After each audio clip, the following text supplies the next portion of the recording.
Yes, you. Hey, you. Frequency, vibration, consciousness. So here we are. This is how it works, right? When you're on a certain vibrational frequency, you attract or are magnetic or are a vibrational match to the reflection of the reality coming back to you as feedback from the field. And so your guides have been preparing you for this. Your guides have been preparing you for this initiation. Your higher self has been getting you in the zone, getting you ready, and you've been getting into alignment with your higher self and contacting your light team, contacting your spirit guides, going deeper into the deeper dimensions of consciousness and doing the deep inner work, the inner alchemy, to shift your consciousness. Because as a light worker, a star seed, an empath, or an indigo,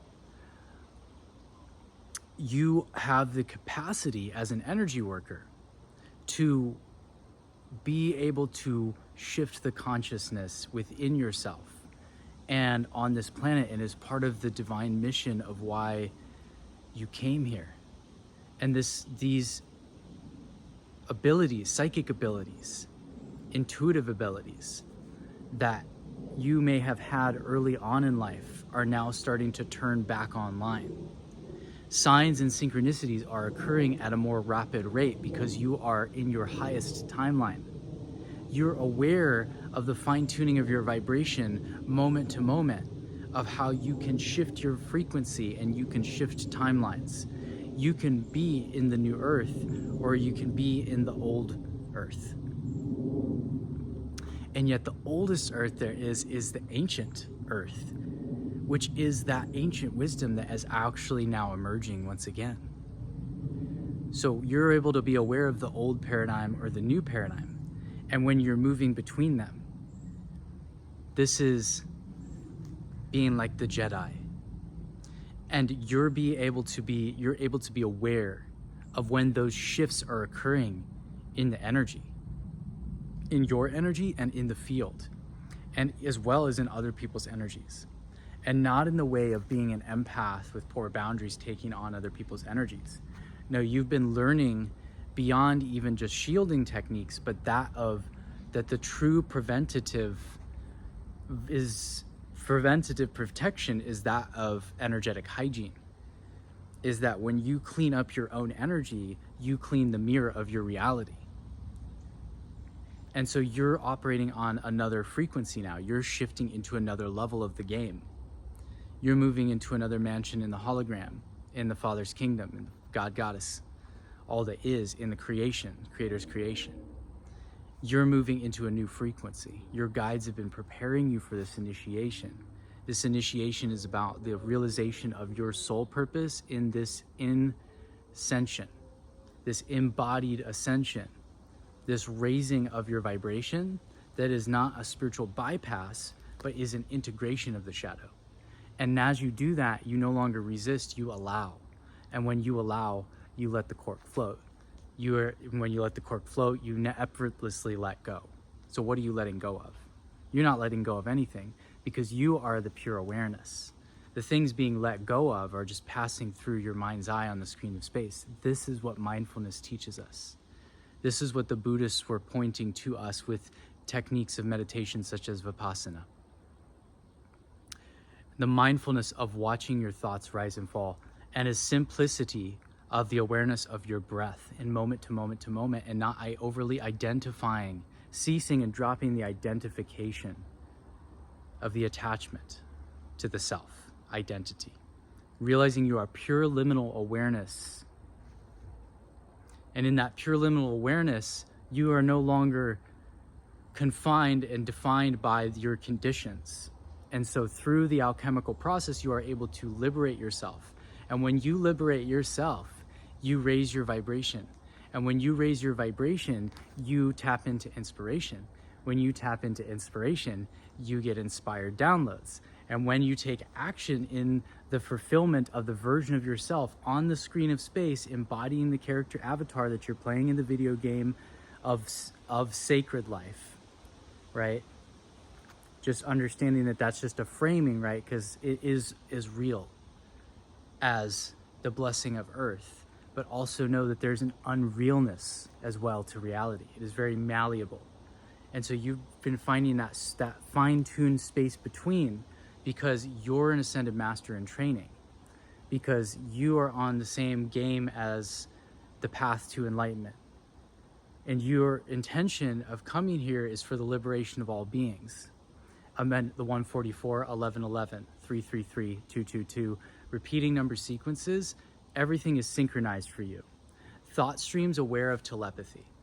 Telepathy awareness, this is natural, that we're all in the noosphere on the planet, planetary consciousness, like the mycelia. We are all connected in the consciousness field. Everything is energetically connected. You knew this before you came here. You knew this as a child. The conditioning, the matrix, caused you to forget it, and then you came through to transmute and clear and heal the ancestral karma and conditioning to purify your bloodlines literally and spiritually through your body temple. And as you do that, you unlock the dormant codes within your DNA. And this is an embodied process of awakening. And as this awakening, it's literally like waking up, right? It's like you're becoming more awakened, you're becoming more aware, things are, in old metaphysics, they called it the quickening. It's everything becomes more accelerated. That's why they call it ascension. It's an ascended process. It's an accelerated ascension, right? Everything starts to amplify. And so as that amplification of light of awareness increases, you don't get rid of the shadow. You actually bring more of it up. And that's actually what being a light worker is being a shadow worker. It's the same thing. And so let's not mince meat here. You already know this.